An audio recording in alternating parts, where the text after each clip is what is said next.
Hey guys, how's it going today? Welcome to a new episode of your favorite podcast, my friend. This is episode 473. I think I got it wrong last time. I don't know. Maybe yesterday I said it was 73, but it was 72. But anyway, today is 73, and this is your host, Martin. All right, guys. So I hope you guys had a good day, and a good weekend. So it's a Sunday night. For me, I think it's like midnight almost. And I'm going to do the podcast and then going to go to bed, at least to get some rest, okay? Right, so for today, I was having a discussion with a friend of mine and helping that friend with coaching, okay? Not that I'm a coach or something like this, but there are a few things that I know and a few things that I went through in my life that basically helped me kind of like, give some feedback on stuff, all right? I have kind of like coached and mentored a few people, so I know a little bit about it, okay? So anyway, one thing where I want to start with this is I will take you back to the first real job that I mean, for me, it was my first real job, right? So, not to say that the other ones I did weren't, but this was one of those jobs where you're happy to be there, you go there with a smile every day, and you're considering doing that for a long time, whereas the other ones were, like jobs to kind of pay the bills, right? So this one was my first job, and I loved it. I think I told you so many times about it. A startup I started with. It was the name was Black Spider, and it was in the UK. It was really awesome. So one of the things that the company did was when someone was starting, they were assigned a mentor. Okay, and a mentor was someone from your team who had been there, I don't know, for like a year, a few months, I don't know. They've just been there before you, and they will walk you through stuff, and you can rely on them and ask them questions and all that kind of stuff. And so I told you about one of my mentors. He's still a mentor of mine. He doesn't necessarily know it. So his name was Dominic Young, and I'm so glad. I'm like, out of everybody, he was the best fit for me. I'm so glad that he was assigned as my mentor. He taught me so much in life. It was really, really cool. And the guy was really, he was a dear friend of mine because he's the one who was picking me up and bringing me back home every single day when I was on crutches for so long. I couldn't drive, I couldn't take the bus and stuff. He was driving me, picking me up and stuff. And he's the guy who came to the hospital while I was at the hospital, my leg was badly broken, and I had nobody to go, like nobody was at home to bring me a change of clothes, my toothbrush and all that kind of stuff. He's the one who did this, So, the guy is, he doesn't know what he means to me in terms of mentorship, in terms of friendship, but anyway. So when I got in the company, he was assigned to me as my mentor, and he taught me a few things, okay? He taught me how to actually, talk to management and understand management, what they want and how to get what I want from management. But he also taught me something else, and this is very important. So he told me that regardless how good you are and how many good things you do in the company, it really doesn't matter if people don't know about it, okay? It does matter to a certain extent, meaning that sometimes you do stuff not just because you're expecting accolades and applauses and all that kind of stuff. Just do it because it helps the company, right? But there are a lot of things that you do, they're really awesome. And if nobody knows about it, then they're just like one of the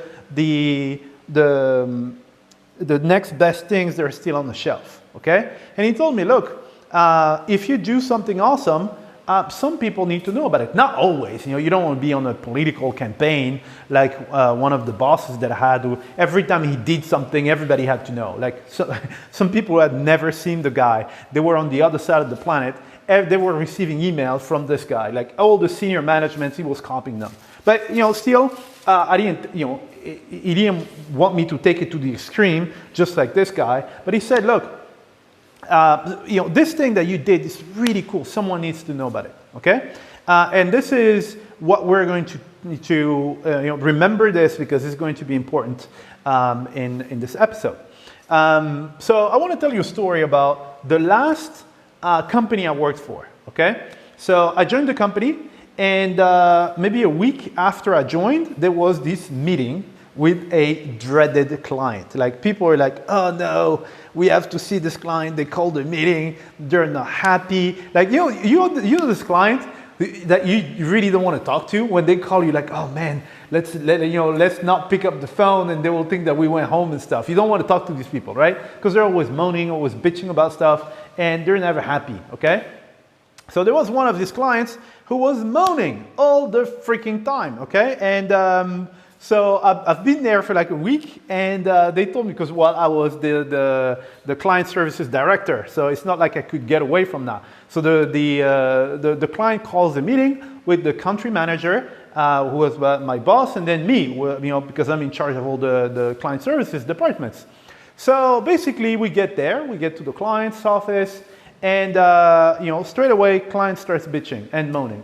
This doesn't work. This doesn't work, and blah blah blah. We feel like you don't care. You don't care about us. You don't take care about us. Look, this broke, and this blah blah blah. Just pointing fingers at everything doesn't work. So I was there with two girls from my team. So I was their boss, and I was there with the country manager.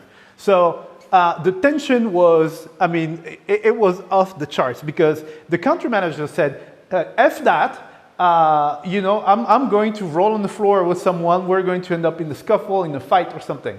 So he was ready for battle, right? They were ready for battle, and the two girls, they were like, I don't want any problems with anybody. So they were kind of hiding. So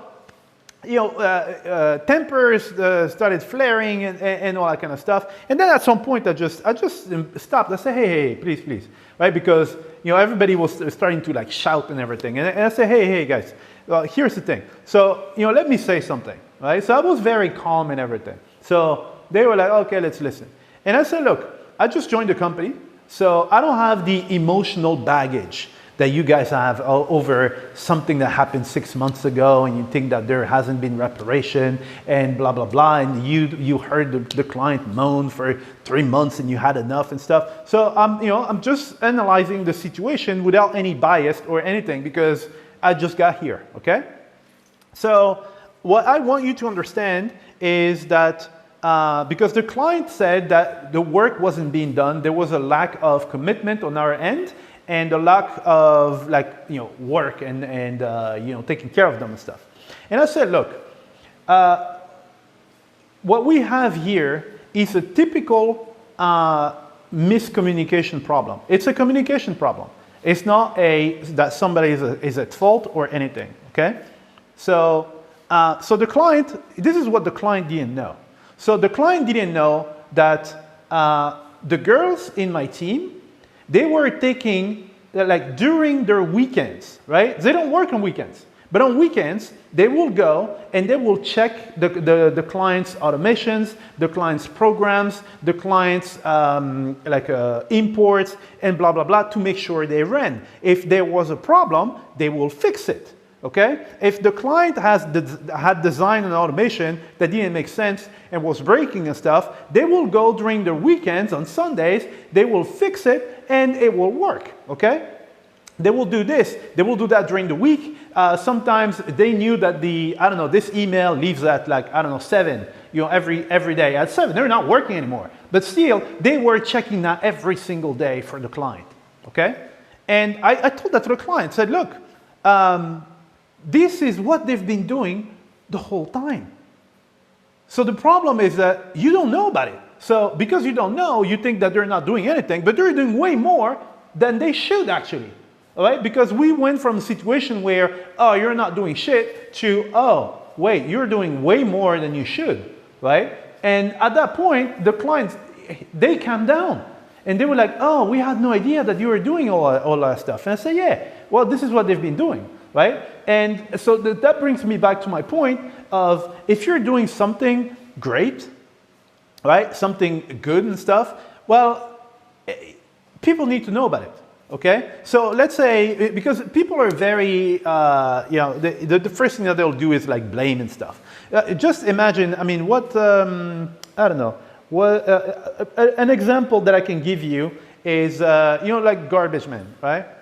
The garbage men, these guys are organized to pick up your garbage, when you're sleeping, right? You're sleeping, you don't see it, right? Me, I still, to this day, I have no idea when the guy is picking up the garbage. I don't know, right? I'm paying someone to do this, and I don't know, the garbage magically goes away, all right? And I don't even notice. So for me, it's transparent, and I take everything for granted until that person, let's say there's a garbage man strike or something, and this is when you realize that, oh, Jesus, someone is actually doing this job, and they don't come for like 3 days, and you see the freaking difference, all right? So, this is something, I might get in trouble for this, but, it's stuff that happens very often in your couple, right? Me with the girlfriend, there are a lot of things that I do, right, for my girlfriend, and she doesn't necessarily know it or realize it, but when she blames me for something I haven't done or something that went wrong, it drives me nuts. Right? It really drives me nuts because, dude, do you see everything I do, right? And sometimes it's just that people don't know. When you tell them, look, I've done this and this and this and this. I do this every day to make sure that you don't have to worry about something. So this client, for the last, I don't know, how long had they had this client? I think it was the last, I don't know, year and a half. These girls have worked every single weekend, and I don't know, 3 times a week, they were checking their campaigns after hours to make sure everything runs smoothly, right? So when they realized this, trust me, you could see their face change, like they were apologetic of, yeah, we didn't know. Indeed, yeah, that's a lot more than, so you're actually taking really good care of us, we're sorry. And, at least they were, some people, depending on the people, some people will just say, yeah, it's your job and blah, blah, blah. But I could see that those people realize that, oh, all right, okay. So, why am I saying this? I lost track of things. So I was telling you about my friend, all right? And so it was in consulting, okay? So in consulting, she's building a program for people, and she's selecting, basically, you go see her, and she will design a program that's tailored for you, okay? It's for you based on, you fill a questionnaire, and she understands what you want to do, and then she will help you with this, okay? So when she gives you the material, the videos, and all that kind of stuff, you have to understand that this is based on the form and everything that you filled, right? But if she doesn't tell you, then you just you just assume it's random stuff, right? Whereas a simple sentence that says, "Look, I read your questionnaire carefully, and I methodically selected those videos and those things for you specifically to help you reach that goal that you told me," right? This sentence there, because definitely she does this already, right? She's not going to send you something for women when you're a dude and stuff, right? So she's definitely doing this, but she wasn't telling that to the clients. And I said that you need to tell them that kind of stuff, it's a lot of work that you do in the background, and you need to tell them that kind of stuff. They will realize that, oh, all right, okay, because you could just think that this is generic stuff, they send it to everybody, and then you realize that, oh no, actually this is it's tailored for me. The person took the time to actually do this, and they will realize that all the added value of working with you, okay, instead of just going at it by themselves or something, because someone is actually looking at where they're going and actually pointing them in the right direction, actually like drawing the map for them, okay? So I don't know if you're like a coach, a consultant, or anything like this, even if you're still working, right? If you're still working in a company or something, make sure that people, don't go overboard and tell them, oh, I sent an email of like 5 sentences for you and stuff. Don't go with this kind of stuff, right? But make sure that people understand what you do for them. All right, there are some things that you just assume, you just assume that people realize it and people know and people will appreciate it. They don't know. People have no idea. Just the same way I've forgotten about the guy who picks up the trash and stuff. I've never seen the guy. I'm paying someone. I've never seen the guy. I don't know if it's a guy or a woman. Right? I think one day I saw someone who said, "Oh yeah, it's for the trash," and because my boss is not the best. I don't know if it was her, if it was someone else and stuff. But someone is doing that for me. Okay. I don't know what time they come. I don't know if how heavy or how hard it is for them to do it. I just take it for granted. Now I'm telling you that because I'm conscious of it, right? But there some things. Let's say I go see a I don't know, like a physical therapist or something, and he designs a program, but like specifically for me, based on my metabolism, on blah blah blah, etc. Well, if he tells me, "Oh, just jump on this scale and just do this," I'll just think it's generic stuff. Well, I mean, generally, if you go to to a physiotherapist and your leg hurts and he has you lifting weights and stuff, it might necessarily be, it doesn't really happen, but you know what I mean, right? So anyway, so if you are in that situation, please understand this, that if people don't know how much you care and how much you do for them, then it's going to go unnoticed, right? So don't end up in the extreme of doing stuff just for accolades and just, oh, look, I've done this, I've done that. That's not what I'm saying. I'm saying, stuff like that, small details like this, just to tell people, look, this program is designed for you. I've selected these carefully just for you because X, then it will take you a long way, all right? So so that's pretty much it, guys, for today. I will see you in the next episode. That was your host, Martin. Bye-bye.